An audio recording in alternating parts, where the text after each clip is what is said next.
ایک دفعہ کا ذکر ہے، ایک بادشاہ بہت ہی ظالم اور جابر قسم کا تھا۔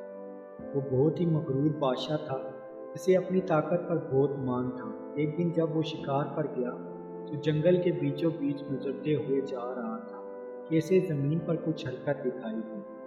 غور کرنے پر معلوم ہوا کہ وہاں ایک کیڑا غلاظت کھا رہا تھا۔ بادشاہ نے دیکھتے ہی منہ بسورا اور بہت ہی حقارت سے کہا کہ اگر اللہ نے تجھے پیدا نہ کیا ہوتا تو کیا ہوتا؟ بس یہ کہ چند قدم آگے گیا ہی ہوگا کہ اس کے گھوڑے نے ٹھوکر کھائی اور بادشاہ گر کر زخمی ہو گیا۔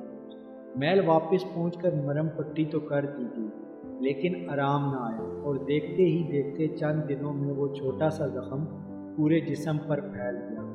بہت سے حکیموں کی سمجھ سے بالا تر تھا یہ مرض، کیونکہ انہوں نے اس سے پہلے ایسا کوئی مرض نہیں دیکھا تھا۔ اس لیے ان میں سے بیشتر لوگوں نے بادشاہ کو موت کی پیشن گوئی دے دی تھی۔ اب اپنی موت کا انتظار کرنے کے بجائے بادشاہ نے دوسرے شہر کے ماہر حکیموں کو طلب کر لیا۔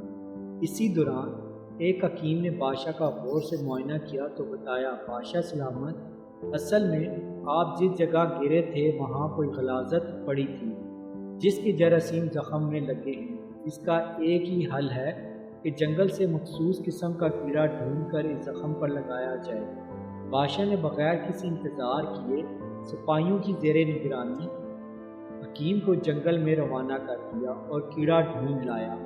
بادشاہ نے جب کیڑا دیکھا تو اسے یاد آیا کہ وہی کیڑا ہے جسے حقارت بھرے لفظ بول کر اس نے اللہ کی تخلیق میں گستاخی کی تھی۔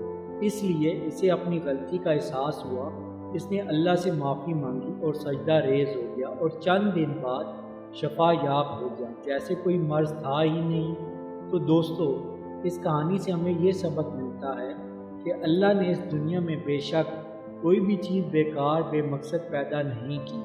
آج جو چیز ہمیں بری اور عجیب لگ رہی ہو، کیا پتہ کل ہمیں اس کی ضرورت سب سے زیادہ ہو۔ تو اس لیے کبھی کسی کو حقیر مت جاننا۔ اپنی خاص دعاؤں میں یاد رکھیے گا۔ اللہ ہم سب کا حامی اور ناصر۔